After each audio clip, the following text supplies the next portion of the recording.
환경교통과 환경미화계에서 쓰레기 관련된 업무를 같이 맡고 있는 이창익입니다. 반갑습니다. 네, 반갑습니다.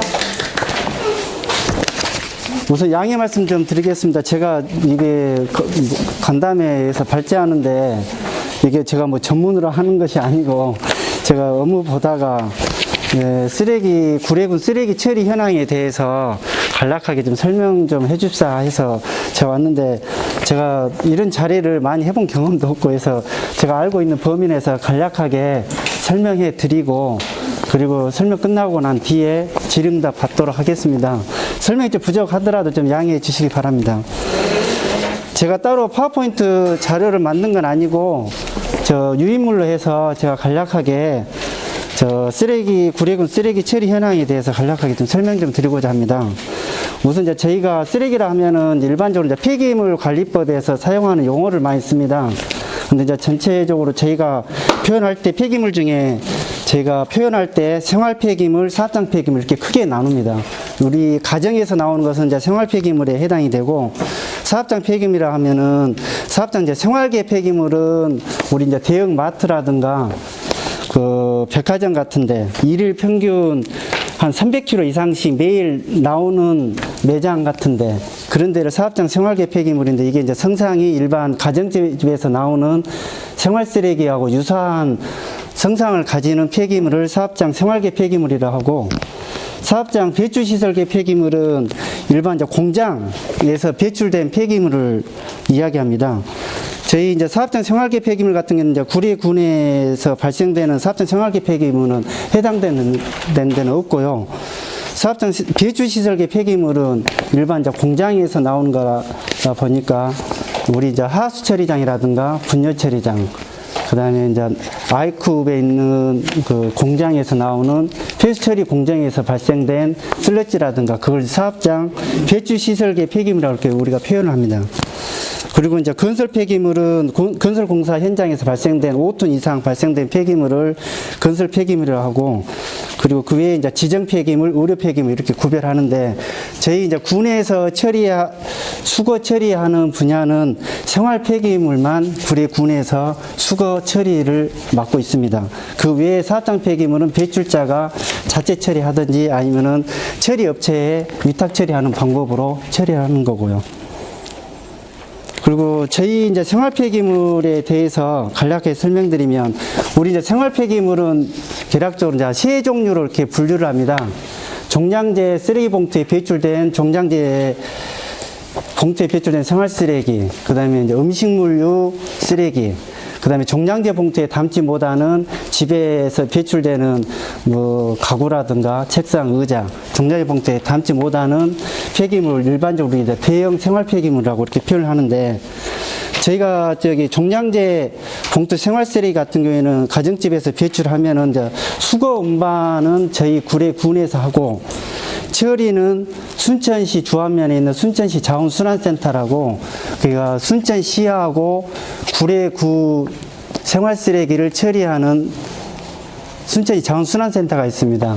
근데 이제 거기는 처리하는 방법이 1차적으로 고용연료를 만드는 방법인데, 재활용하는 방법인데, 우선 1차적으로 가연성하고 불연성을 분리해가지고, 가연성은 고용연료로 만들어서 최종적으로 고용연료 제품이 나오면 그거는 시멘트 제조회사의 소속로 보조연료로 해서 고용연료로 해서 최종 처리하고, 불연성은 그 자체에 있는 자원순환센터 내에 있는 매립장에 매립하고 있습니다. 그리고 저희가 순천시 자원순환센터로 처리하는 비용이 톤당 약 20만 860원 정도 톤당 처리비를 주고 처리하고 있는데, 저희가 하루에 약 11톤씩 순천시 자원순환센터로 배출하고 있습니다. 이게 이제 구례군에서 종량제 쓰레기가 배출된 양이 하루에 11톤 정도 됩니다. 그리고 음식물류 폐기물은 저희가 가정집에서 음식물 수거 용기에 배출하게 되면 수거 운반은 지금 민간 위탁을 하고 있는데, V1 환경이라고 순천시에 있는 수거 운반 업체에다가 위탁하고 있습니다. 저희 V1 환경 같은 경우에는 지금 차량 2대로 해가지고 구례 읍 지역 한 대, 그 다음에 면 소재지 지역 한 대 해가지고 2대로 운행하고 있고, 하루에 발생된 양은 평균 약 6톤 정도 됩니다. 이거는 하순에 있는 그린 에코바이오라는 음식물 처리 업체가 있는데, 거기는 처리하는 방법이 그 음식물 수거해가지고 오면 그 처리 업체에서는 사료화 처리하는 방법으로 사료를 만드는 방법으로 해서 처리하고 있습니다. 그리고 수거 운반비는 저희가 월별로 해서 저 부일환경에 위탁 수거 운반비를 해서 약 4,700만 원씩 지급하고, 그 음식물 폐기물 처리비 톤당 단가는 약 14만 원씩 주고 지금 현재 처리하고 있습니다. 그리고 이제 뒤에는 이제 저기 사업장 폐기물은 이제 공사 현장이라든가 저기 공사 현장 공장에서 배출된 사업장 폐기물인데, 이 부분은 이제 저희하고는 크게 관련 없는 것 같고요. 근데 이제 사업장 배출시설계 폐기물은 저희 관내에는 이제 혹시 이제 궁금해 하실까 싶은데, 저희 생활 폐기물도 마찬가지고 사업장 폐기물도 처리하는 업체는 구례 관내는 없습니다.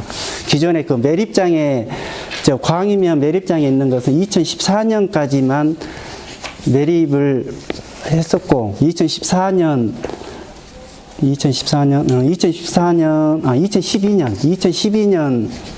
4월부터 순천시 자원순환센터, 순천시 주화면에 위치한 순천시 자원순환센터에서 현재 처리하고 있습니다. 그러니까 저희는 구례군에 발생된 생활 폐기물이라든가 사업장 폐기물은 관내에서 하지는 않고 다 외부에서 다 처리하고 있는 실정입니다. 아무래도 아까 강사님께서 말씀드린 대로 관내에 환경기초시설, 폐기물 처리시설을 설치하는 것이 정말 어려워요. 왜 그러냐면 자기 마을에다가 처리 장소를 위치 확보하는 것이 정말 힘듭니다. 그래서 환경부에서도 그러고 대부분 광역화를 해가지고 생활 폐기물 처리를 하는 방법이 이제 매립하는 방법이 있고 재활용하는 방법이 있고 소각하는 방법이 있는데, 폐기물 처리 시설 위치를 확보를 할 때 환경부에서도 광역화를 해가지고 인근 시군을 묶어서 같이 처리하게끔 그렇게 지금 정책적으로 좀 추진하고 있습니다. 그래서 저희도 그래서 순천시하고 구례군하고 광역화 협약에 의해서 순천시 주화면에 위치한 순천시 자원순환센터에서 순천시 생활쓰레기하고 구례군 생활쓰레기를 같이 지금 처리하고 있는 거고요. 근데 거기 순천시 자원순환센터는 아마 2014년부터 가동을 시작했는데 아마 가동을 한 15년 정도 보고 있는데, 아마 거기도 15년을 다 채울지 못 채울지 모르겠어요. 지금 예측컨대 아마 15년을 다 못 채울 것 같다, 그런 얘기가 있어서 그 후보지로 해서 다시 순천시에서 소각시설하고 매립시설을 지금 위치 후보를, 장소 후보를 지금 선정 중에 있다고 이야기를 듣고 있는데, 아마 조만간에 위치가 확정될 것 같아요. 내년 초반까지 하면은. 그리고 이제 저희가 생활 폐기물 처리 수수료 현황인데, 우리 종량제 봉투, 배출자가 쓰레기를 배출하게 되면은 수수료 부담금을 내는 것이 이제 종량제 정책인데, 저희가 종량제 봉투 판매 수수료 부분이 인근 시군이나 다른 지자체에 비해서 가격이 좀 저렴한 편입니다. 수수료 비용이 저희가 인상을 가급적 좀 안 하는데, 이게 하는 게 옳을지 그대로 유지하는 게 옳을지 좀 논란이 있긴 있어요. 비싸게 해가지고 배출량을 줄인 것이 나을지, 또 높인다고 해서 그게 그러면 일반 농어촌 지역이다 보니까 노인 일가구 세대라든가 그러면 또 불법으로 쓰레기 봉투에 안 담고 또 배출한 사례가 또 많아질 것 같고, 그래서 이 부분은 답 찾기가 좀 어려워요. 저희에서도 수수료를 인상하는 것이 현실화하는 것이 맞는지, 그 부분은. 근데 현재 종량제 봉투 판매 수수료는 지금 인근 시군에 비해서는 좀 낮은 편이고, 음식물 폐기물 수수료도 저희가 60리터 같은 경우에는 약 910원 정도 되는데, 음식물 수거 용기로 배출할 때 이제 칩 방식으로 해서 칩 꽂아 놓고 오면은 음식물 수거 운반 업체에서 수거하고 있습니다. 그리고 이제 쓰레기 봉투하고 봉투에 담지 못한 것을 저희가 이제 대형 폐기물이라고 표현하는데, 저희 이제 냉장고라든가 TV 세탁기 여러 종류가 있는데, 이게 품목별로 직접 배출하면 업사무소나 읍면사무소에 가서 스티커 방식으로 해서 수수료를 하면은 수술수를 납부하시면 수수료 그 스티커를 발급받아서 그 책상이라든지 아니면 폐기물에 해당된 것을 부착하면은 제가 수거를 하고 있고요. 그리고 이제 뒤쪽에 여기 보면 이제 수수료 금액 현황이고요.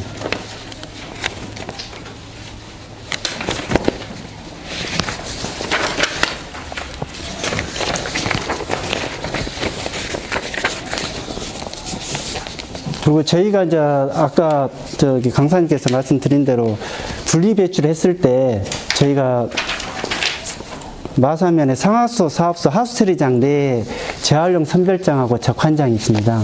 근데 이제 그 재활용 선별장에서 저희가 15종류로 해가지고 품목별로 선별 작업을 해서 여기 같은 경우에는 이제 철캔이나 알캔 같은 경우에는 압축해서 판매하고 공병, 잡병 이렇게 분류하고 그 다음에 이제 페트병 같은 경우에도 압축해가지고 압축된 상태에서 저희가 재활용 업체에다가 매각 처리하고 있는데 이게 뒤에 나와 있는 부분이 이제 키로당 단위가 잘못됐네요. 그 키로당 단가가 제시되어 있는 부분이고 저희는 이제 매년 1년 단위로 해가지고 매각 공고 내가지고 입찰에 의해서 재활용 처리하는 업체에 매각 처리하고 있습니다. 그래서 매각 처리한 것은 구례군 세수입으로 들어오는데 요즘에 재활용 가격이 많이 폭락하다 보니까 예전에는 저희가 연 한 5천에서 6천 정도까지 세수입이 1년에 들어왔는데 매각으로 들어왔는데 요즘에는 거의 3천에서 3,500만 원 정도 1년에 그렇게 매각하고 있습니다. 그리고 이제 가정집의 그 폐가전 분야에서 일반 냉장고나 TV 같은 경우에 무상 방문 수거 서비스를 지금 하고 있습니다. 그 한국전자제품 자원순환 공제조합에서 시행하고 있는데 저희가 TV, 냉장고, 에어컨 같이 이제 좀 품목이 대형 제품 같은 경우에는 단일 품목 신청해도 가능하고 그리고 선풍기나 전화기, 가습기, 소형 제품 같은 경우에는 이제 5개 품목 이상 배출하고자 할 때 무상으로 전화 1599-0903이나 인터넷 여기에 나와 있는 대로 1599-0903 5할증-KR로 접수하시면 구례 같은 경우에는 일주일에 토요일 날 수거하고 있어요. 그러면 전화 예약 접수하시고 그럼 일정 토요일 날 이번 주 토요일 날 아니면 다음 주 토요일 날 거기서 일정을 확정을 해주면은 수거 업체가 직접 방문하셔서 수거 작업을 해드리고 있습니다. 그리고 농사 활동에서 발생된 영농 폐빈이라든가 농약병 같은 경우에 수거 보상 제도가 있어가지고 그 영농 폐비닐 공동 집화장 같은 경우에 지금 14개 장소에 지금 설치되어 있는데 이제 농가에서 발생된 영농 폐비닐 같은 경우에 가정집에서 모으기 힘드니까 공동 집화장에 모아놓으면은 대부분 공동 집화장 마을 이장님이나 아니면 분여회에서 그 관리를 하시고 거기서 일정량 보통 2톤 내지 한 3톤 이상 모아지면은 여기 환경공단에 수거 업체가 있어요. 거기다가 연락하시면 와서 수거해가지고 무게 재고, 그 다음에 그 등급별로 A등급부터 C등급으로 분류해가지고 그 확정돼서 오면은 저희가 A등급 같은 경우에는 톤당 14만원 수거 보상금 지급되고 C등급 같은 경우에는 톤당 6만원씩 영농 폐비닐을 수거 보상금을 지급하고 있습니다. 그리고 농약병 같은 경우에도 유리병이라든가 플라스틱 봉지류 이르기에 따라서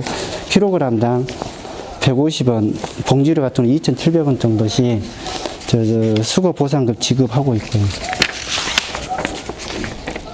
제가 간략하게 지금 생활폐기물 관련된 처리 현황에 대해서 말씀드렸는데요. 혹시 이제 질의사항 있으면 제가 받겠습니다. 네.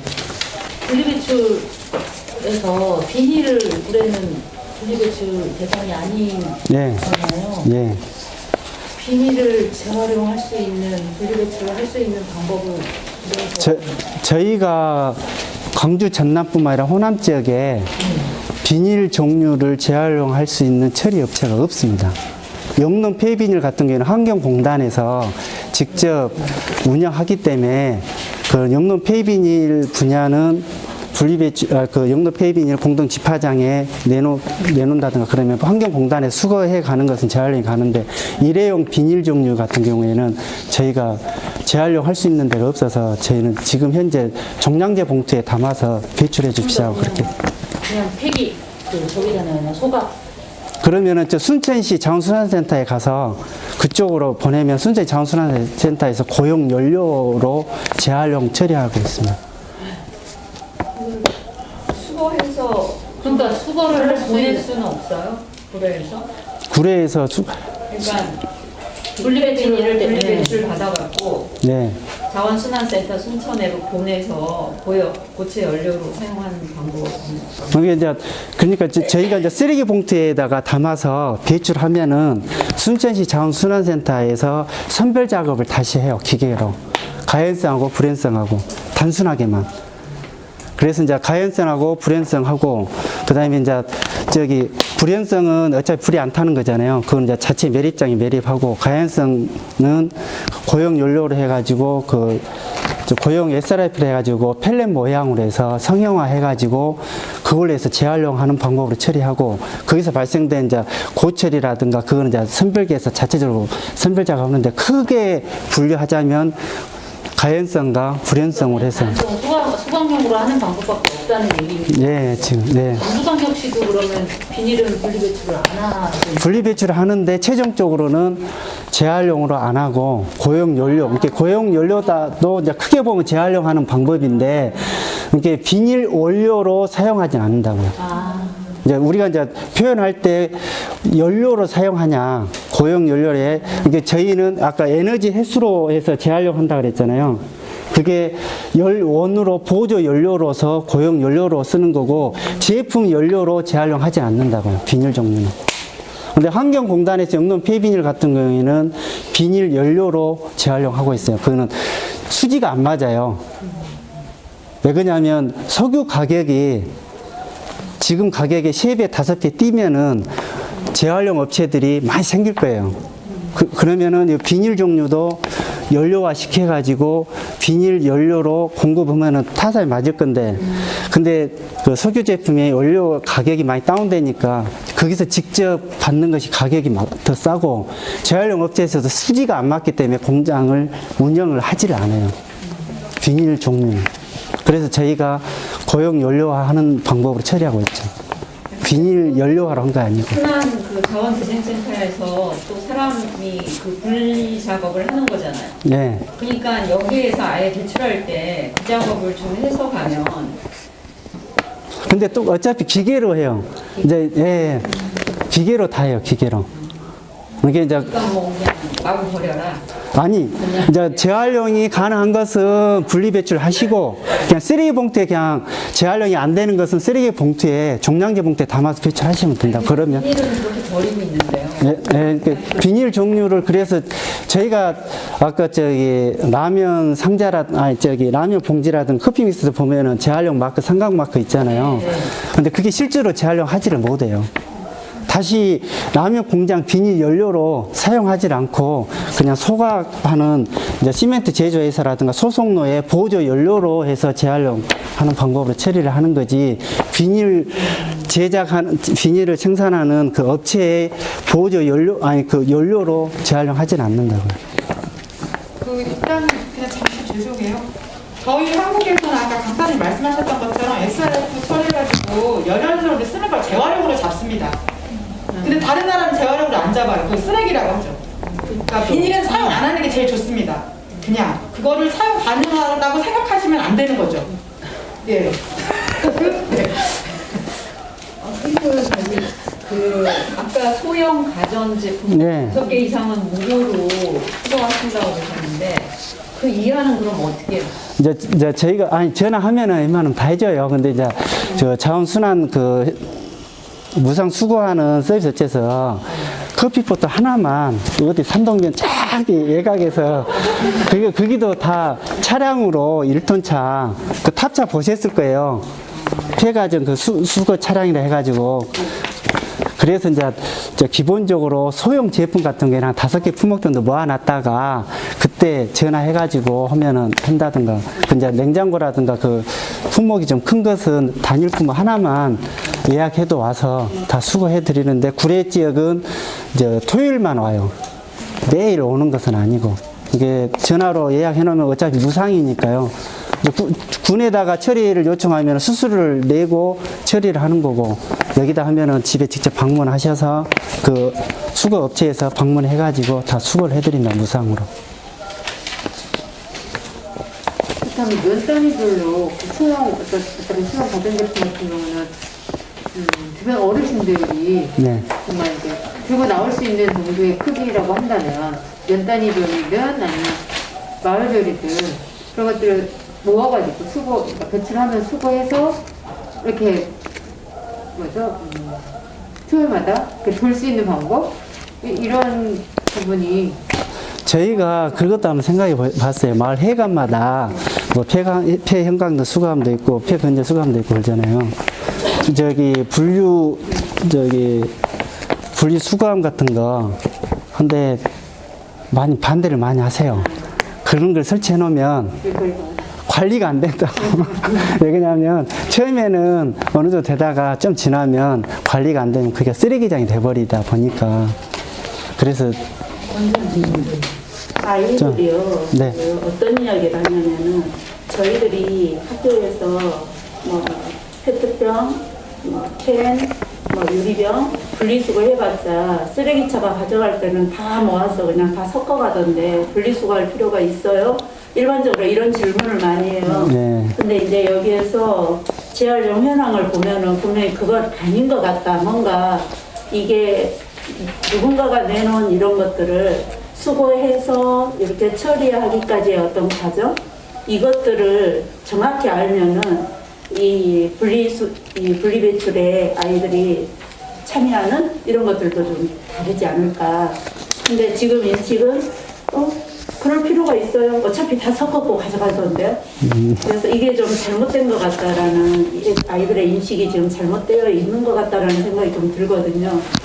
이제 그 부분은 이제 저희가 재활용 업체가 그 품목별로 수거를 해가는 것이 아니고, 이제 학교라든가 뭐 아파트 단지라든가 분리해서 배출하면은 망으로 분리를 해가지고 망으로 해서 차에 폐지만 한 차에 실은 것이 아니고, 폐지라든가 철캔이라든가 알키라든가 유리병이라든가 어차피 망에 담아져 있잖아요.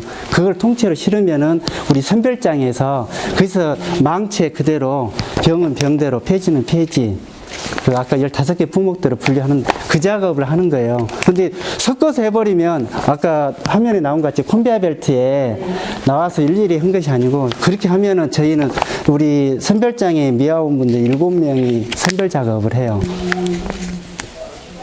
그러니까 그게 섞어서 운반만 섞어서 상차를 한다는 것 뿐이지 같이 섞이질 않아요. 마음으로 분리가 되는데. 네, 망채 차에 상차해가지고 그걸 싣고 와서 선별장에서 그 망을 풀어가지고 그 품목별로 통백에다 담든지 아니면 이제 페트 같은 경우에는 압축을 해가지고 부피를 줄여야 되니까 그런 식으로 해서 묶어가지고 재활용 업체에다가 매각하고 있습니다.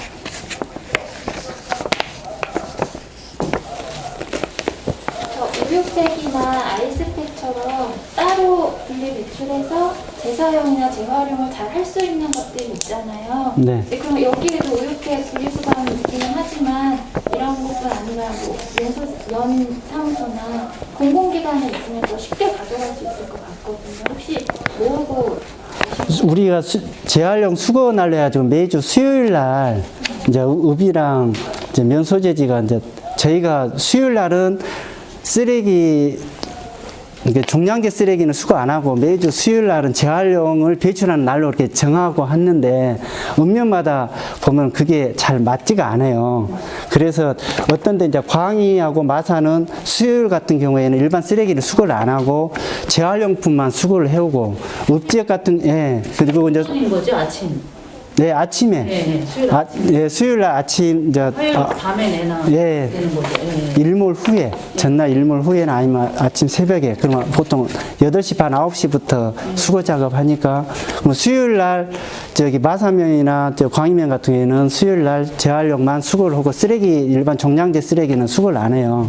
그러면 수거해가지고 오면, 아니면 읍지역 같은 경우에는 품목별로 종이백 같은 걸 그대로 투명한 비닐을 했든지 아니면 같이 묶어서 배출하시면 수거해갖고 오면 우리 선별장에서 종이백은 종이백도 다시 선별을 다시 합니다. 품목별로 다시 묶어요. 근데 이제 저기 배출할 때 분리수거함을 각각 이렇게 지정된 장소에 이렇게 만들어 놓으면 어떻겠냐. 지금 아까 그 말씀 같은데 아까 말씀드린 대로 그럼 관리자가 좀 있어야 돼요. 관리자가 안 그러면 대부분 보면은 그 자리가 일반 쓰레기 비닐봉지에 일반 쓰레기를 그 위치에다가 한두 사람만 버리면 계속 그게 버리게 돼요. 그러다 보니까 관리자만 있으면 저희도 분리수거함을 많이 배부를 해드리거든요. 근데 관리자가 없는 경우는 저희도 못 드려요. 왜 그러냐면 바로 또 민원이 들어가지고 우리 집 앞에 있는 거 분리수거함 있는 거 다시 회수 조치 해주라고 다시 또 민원을 다시 또 제기를 하세요. 관리자는 어차피 그러니까 자발적인 어떤 봉사가 아니라 어떤 인건비를 지출을 해서 그분이 책임을 지게 할 수 있는 부분이 있잖아요. 마을에 어떤 관장님, 이사님들이 되고 일정한 뭐 회를 주기도 하는데 그런 정도의 예산은 부족합니다. 그건 어렵죠. 실질적으로. 그리고 작은 그래.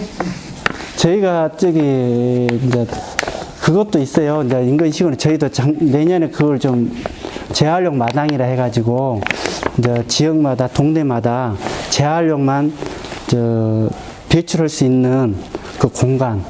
그거를 지금 저희도 올해 이제 환경부에다 국고 신청을 했었는데 반영이 안 돼서 근데 이제 그것이 이제 재활용 마당이다 해가지고 마을마다 이제 재활용 아까 15개 품목 있잖아요. 같이 거기서 직접 배출하게끔 그런 것을 국고 보조사업이 있거든요.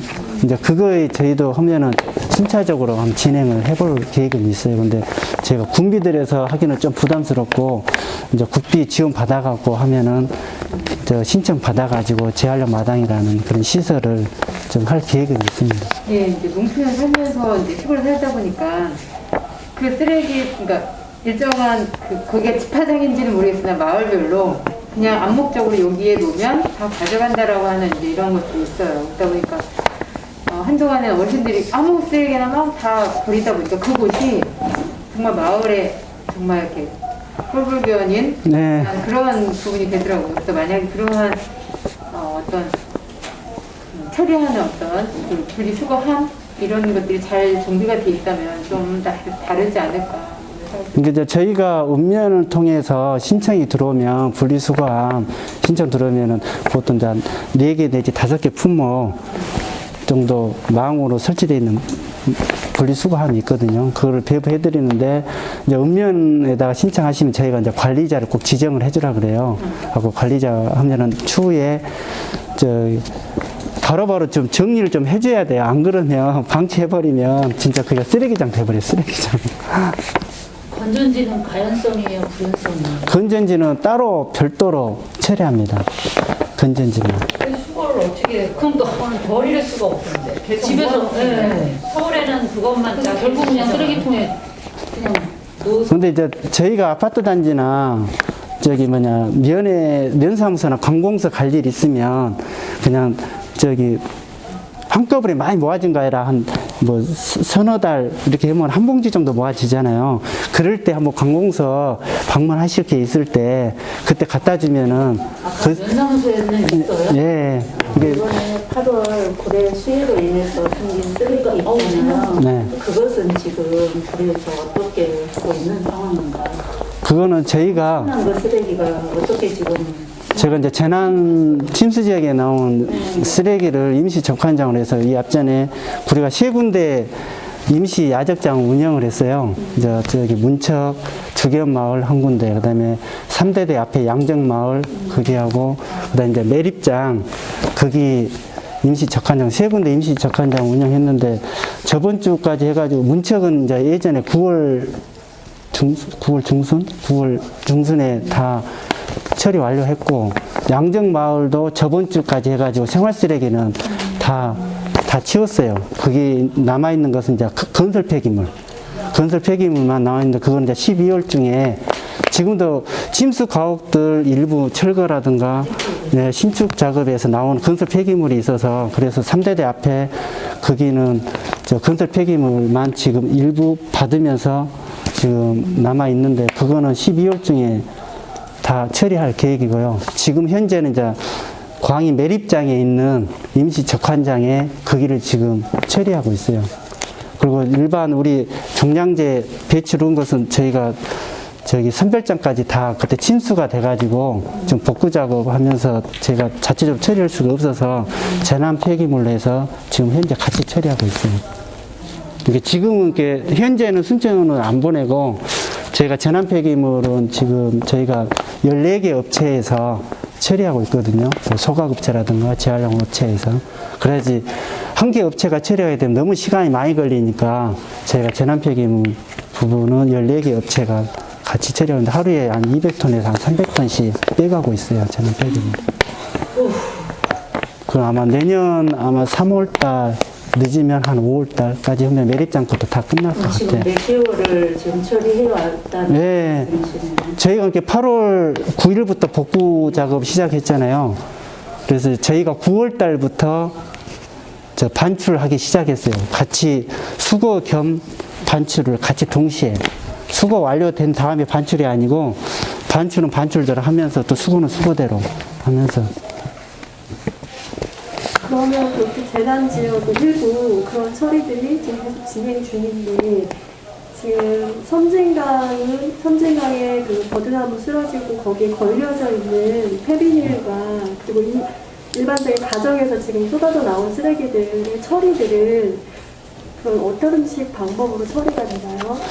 지금 이제 하천 쓰레기 부분 아직 수거가 지금 안 된 상태예요. 거의 안 해요. 네, 하천 쓰레기는 아직 그걸 할 겨를이 없어요. 지금 우선순위는 재난 지역에 있는 침수 가옥이라든가 재난 지역에 발생된 생활 쓰레기 먼저 처리하고, 그 다음에 이제 하천 부분에 있는 부분은 추후에 좀 할 건데, 지금 우선순위는 우선 하천 쓰레기는 좀 네, 뒤로 하고. 지금까지도 아직도 계속 네, 수거는 할 거예요. 예.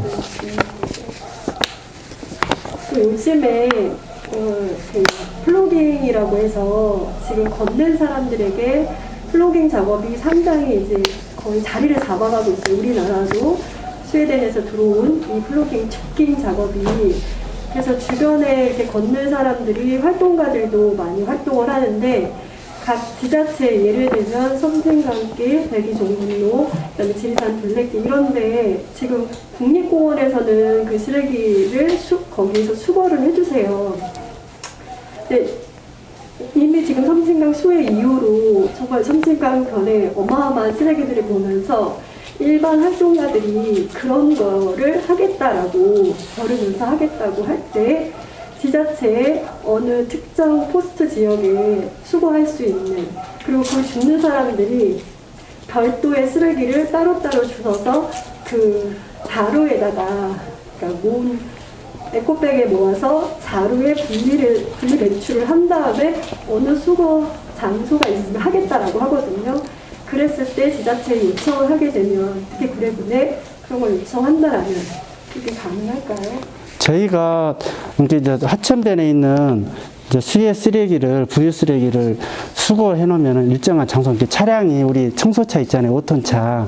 차량이 진입할 수 있는 공간에다가 모아 놓으면은, 그럼 저희가 싣고 저기 우리 임시 적환장으로 그래 옮겨서 최종적으로 같이 이제 처리하면 되거든요. 이제 그거는 이제 자원봉사 하시는 분들이 일정 활동 하신다면 저희한테 연락 주시면 뭐 어디 구간에 이제 저 청소 활동, 그러죠. 우리가 청소차가 가서 싣고 와야 되니까 그걸 굳이 뭐 딴 데다가 일부러 싣고 올 필요는 없잖아요. 그 가까운데 청소차. 근데 대부분 하천변 주변에 이제 오다가도 저희가 붙여보면 쓰레기를 이제 너무 쓰레기가 많아서 그걸 다 가지고 갈 수가 없는 상황들이 되는 거예요. 죽는 사람들이 하나하나 분리해가면서 에코백을 따로따로 해서 나중에 자루에다 모으거든요. 근데 이제 그때마다 문제 해결이 잘 안 되어서 지자체에 전화를 하면 그 부분을 되게 귀찮아하시더라고요. 그 지자체에 쓰레기를 주워서 그 작업을 하는데도. 그래서 이 부분은 이제 선생과 수해 이후에 정말 표현할 수 없을 만큼의 마음을 준비해 놔가지고. 아니면 이제 저희가 저기 하면은 그냥 일반 마대자루에다가 담아서 한다든가 거기다 해가지고 저 일정한 장소에만 모아 놓으시면 그 어디에 모아 놨다고 하면은 이제 이렇게 들었으니 그걸 하시는 분들에게 이렇게 공유가 되면 예. 좋을 것 같네요. 만약에 이제 섬진강길 걷는 분들이 계신데 그분들이 정말 본격적으로 우리가 플로깅 이렇게 걸으면서 듣는 활동을 하겠다. 실무와 관련된 거를 구례군 섬진강 의혹 같은 경우에는 누구랑 논의를 해야 될까? 그러면은 그 환경교통과 전화를 해서 구체적인 걸 얘기하면 되는 거예요. 예, 예. 네. 이창희 주무관님 전화번호 꼭 그 저희가 시간이 좀 오래됐는데 딱 한 줄 질문만 더 받고 다음으로 넘어가도록 하겠습니다. 운동 폐기물은 지금 어느 정도 자주 이렇게 수거되는 편인가요? 영농 폐비닐 같은 경우에는 그 아까 여기 공동 집화장 있는 데가 있잖아요. 근데 저희도 공동 집화장을 많이 만들고 싶어요. 그러면 읍면에서 신청 마을별로 신청이 들어오면 저희가 저기 만들어 드리거든요. 근데 이제 아까 말씀드린 대로 좀 관리하신 분이 있어야 돼요. 안 그러면 영농 폐비닐 공동 집화장 만들어 놓으면 그게가 쓰레기장이 되다 보니까 그리고 폐비닐만 내놓는다든가 폐농약병이라든가 그런 종류만 내놔야 되는데 일반 잡쓰레기까지 모아놓으면 잡쓰레기는 안 가져가요. 환경공단에서. 근데 여기 폐비닐 공동 집화장에 모아지면은 여기 연락처 뒤에 있는 거기 수거업체에다가 이야기하면은 일정 잡아서 가져가요. 그러면 거기서 전표를 발행을 해줘요. 그러면 환경공단에서 거기서 무게 재고, 그 다음에 이물질이 얼마나 섞여 있느냐에 따라서 이렇게 쉽게 말해서 우리 비닐하우스 같은 비닐 종류는 거의 A 등급, 그리고 바닥에 멀팅 같은 거, 뭐 흙 같은 거 묻어 있는 건 약 C 등급. 근데 대부분 B, C 등급 나오고 A 등급 같은 경우에는 고물상들이 자체적으로 팔아요. 대부분 보면은 또 돈 주고 가져가든지 그런 식으로 하는데 저기 집화장에다 모으든지 아니면 개인이 한 2톤 정도, 왜 그러냐면 여기 운반 업체도 어느 정도 운반비가 어느 정도 맞아야 되기 때문에 저 소량을 저기 가져가라고 뭐 오기는 좀 힘들고 보통 한 2톤 정도, 한 1.5톤 이상 되면은 거기다 전화하면은 위치 알려주면은 그분이 직접 연락해가지고 그 장소에서 상차해가지고 가져가요. 그럼 현재는 이 마을별로 지금 집화장이 있는 곳들은 저희 그 마을 이장님이나 이런 분들이 전화를 하고 예. 그 가격을 흥정해서 가격 흥정 그런 건 아니고 공단에서 가져가면 공단에서 등급을 매겨줘요.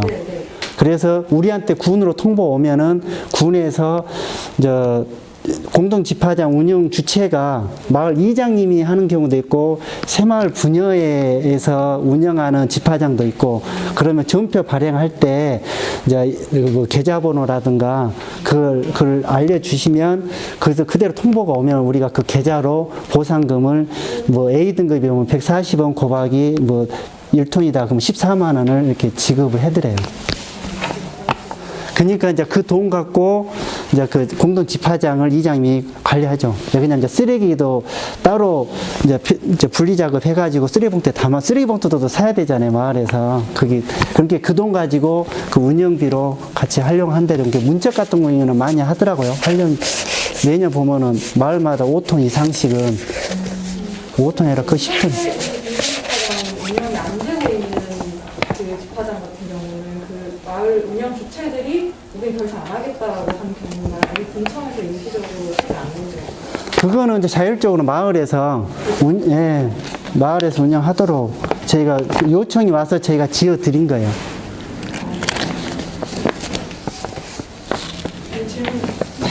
질문이 끝났지가 않아요. 마지막 질문을 하고 다음으로. 저희가 그 쓰레기 발생량을 보고 굉장히 놀랐는데요. 네. 저희가 11톤이 하루에 발생을 하는데 구례는 이쯤에서 재활용률이 어느 정도 되는지 궁금하고요. 그다음에 구례에서는 생활 폐기물만 처리를 하시고 그 외에 사업장 폐기물은 다른 데서 처리를 한다고 하셨어요. 네. 그러면 이제 생활 폐기물은 구례에서 관리가 되는데 사업장 폐기물도 양이 만만치 않을 것 같거든요. 네. 이런 거는 누가 관리 감독하는지도 궁금한 겁니다. 우선 아까 저기 생활 쓰레기 11톤은 종량제 발생된 양이 11톤이고요. 그리고 그 뒤에 선별장에서 15개 품목으로 하는 것은 하루에 한 2톤 정도 재활용 돼서 해가지고 매각해서 군 수입으로 들어온 거에 요즘 같은 거는 약 한 3,500만 원 정도 군 세수로 들어오고 있고, 그 우리 이제 폐기물 처리 시설이 우리 관내에 없다 그랬잖아요. 그 폐기물 처리 업체가 있는 분야가 건설 폐기물 수집 운반업만 있어요. 처리 업체는 없고, 이제 처리 업체 건설 폐기물 같은 경우는 중간 처리업이라 해가지고 파쇄 분쇄해가지고 재생 골재로 해가지고 그런 식으로 처리를 하는데, 인근 순천이나 남원이나 여수 쪽에서 이렇게 구례군의 건설 현장에서 나오는 건설 폐기물 아니면 도로공사에서 나오는 건설 폐기물은 다 인근의 순천이나 남원이나 인근 시군에서 다 민간 처리업체에서 처리하고, 그리고 지자체에서 사업장 폐기물을 처리하는 데는 없어요. 어느 시군 요거는 이제 지자체 고유 업무가 아니기 때문에 요거는 이제 민간 분야예요. 이게 민간 분야에 이제 요거는 이제 영리 활동 하는 거잖아요. 이것도 이게 민간 분야의 건설 폐기물 운반 이제 처리 업체 아니면 이제 소각 업체, 뭐 재활용 업체, 매립 업체 그런 이제 개인 민간 업체에서 운영하는 데다가 위탁질을 하는 거죠. 배출자가. 근데 질문하신 핵심은 그거죠. 그런 배출, 그러니까 그런 쓰레기를 생산한 사업자나 사업장에서 그런 배출이 잘 이루어지지 않았을 때 그것에 대한 책임을 그러면 그런 관리 감독하는 관리하는 데는 이제 저희 환경교통과 지도계에서 그렇게 하고, 이제 올바로 시스템이라는 것이 있어요.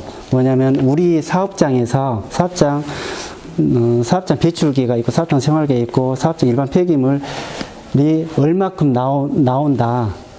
연간, 월간, 일일. 그럼 그게 우리가 오늘 공장에서 5톤이 발생해가지고 모아놨다가 20톤이 됐을 때, 차 한 대가 됐을 때 반출을 하게 되면 올바로 시스템에 전자인계서를 작성해가지고 배출을 하는 거고, 그리고 그 관리 감독은 우리 이제 지도계, 환경 지도계에서 그렇게 적정하게 처리하고 있는지 아니면은 뭐 불법으로 어디다가 뭐 처리했는지, 그거는 올바른 시스템에가 다 기록에 남아요.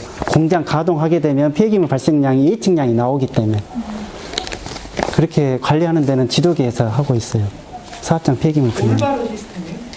아, 그거는 폐기물 이력제라고 보시면 돼요. 폐기물 이력제. 올바로 시스템이라고. 폐기물 이력제. 그 정말 아직도 질문하고 싶은 거 많으시죠?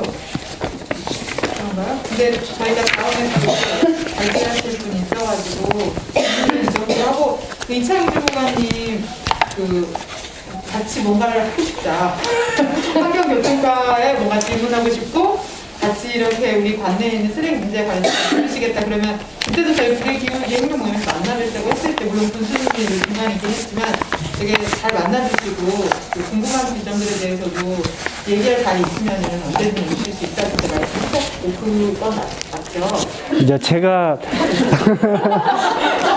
생활 폐기물 처리 담당자는 아니에요. 아, 예. 이제 우리 따로 직원이 있는데, 이제 그분은 이제 오신 지 얼마 안 되니까 이제 이 자리에 와서 설명드리기가 좀 부담스럽고 해서 제가 대신 왔던 거고요. 이게 저한테 말씀해 주시든지 우리 과로 이야기하시면 어차피 이제 같이 조율해가지고 처리할 수 있는 방안으로 하게끔 하겠습니다. 그러니까 이창규 주무관님이나 아니면 그 연락처를 가지고 가셨다가 이렇게 같이 하실 일이 있거든요. 저는 교육 관련해가지고 되게 도움을 많이 받을 수 있을 것 같아요. 제가 그냥 듣기로 이창규 주무관님 굉장히 오랫동안, 라고 하는데 몇 년인지 모르겠지만 되게 오랫동안 일을 하셨기 때문에 우리 관내에서는 적어도 구례군에서 하는 건 전문가라고 저는 알고 있습니다. 그러니까 여쭤보시고 필요한 일이 있어요. 아이들 입장에서는 네. 활동가가 와서 분리배출을 교육하는 것하고 직접 업무를 담당하는 공무원이 와서 해주는 것하고 받아들이는 그렇죠. 게 좀 다를 것 같아요. 그래서 그런 아까 제가 말씀드렸던 학교로 아이들의 잘못된 생각을 확 바꿔주고 그럴 수 있기에는 참 공무원이 움직여주면 좋을 것 같아요. 제가 실은 문의를 이미 한번 드렸었는데요. 저희가 적한장 한번 체험학습을 가고 싶다고 말씀드렸어요. 네, 근데 지금은 이제 침수, 네. 침수가 돼서 그 쓰레기를 압축시키는 그런 것들이 고장이 나서 이제 다 순천으로 가버려서 볼 곳이 없다라고 하더라고요. 내년에 근데 기계를 새로 사신다고 하니까 그때 이렇게 아이들이 한 번 가서 쓰레기가 얼마나 많은지 어떻게 분류되고 있는지 직접 눈으로 보는 게 좀 충격을 받는 게 중요할 것 같아요. 그리고 또 광이면에 매립지가 있다는 것도 좀 충격이었거든요. 그래서 거기도 한번 직접 보고 쓰레기 얼마나 많고 이것들이 고장에 남아있는지도 한번 보면 조금 마음가짐이 달라지지 않을까. 어른인 저도 충격이었다니까요. 광희는 이제 저기 매립장은 종료됐고요. 이번에 이제 수혜에 따르는 이제 임시 적한장으로 그가 제가 어차피 무게는 안 재봐서 모르겠지만 저희가 한 2만 톤 이상 지금 현재 반출된 것이 10,000톤이 반출됐어요. 문척 것이 1,800톤 그리고 3대대 앞에 양정마을의 것이 8,000톤 그래가지고 10,000톤이 거기 적한장에 있었던 수해 쓰레기가 약 10,000톤이 지금 현재 처리됐고 지금 매립장이 저번 주 목요일 금요일부터 이제 반출 시작을 했거든요. 이제 거기는 2만 톤 이상 추정하고 있어요. 그럼 광희는 아까 12년도까지 매립을 했다고 했잖아요. 네. 근데 제가 13년도부터 광희 쪽에 근무를 했는데 그때 주민들이 하는 이야기가 어떤 말이 있었냐면요. 그 매립장이 있기 때문에 그 지하수 같은 것은 아예 먹어서는 안 되고 네, 그러지는 예, 그런 이야기들이 주민들이 계속 이렇게 그건 이제 선입견 때문에 그런 것 같고요. 그 광희 매립지가 비위생 매립지가 아니고 위생 매립지라 해가지고 쓰레기층 밑에 하단에 HDP이라 해가지고 그 차수막이 설치되어 있어요. 차수막 위에다가 자갈, 모래, 포스를 하고 부직포 깔고 그 위에다가 쓰레기를 적재하기 시작했던 거예요. 그리고 이제 중간중간에 일일복도 하고 이게 그냥 구덩이 파가지고 일반 생활 쓰레기를 매립한 것이 아니고 광희 매립장은 밑에 그걸 이제 우리가 위생 매립장이라고 하거든요. 그 위생 매립장이어서 그리고 저희가 저기 매립장 운영할 때 마을마다 지하수 검사도 다 해왔었고요.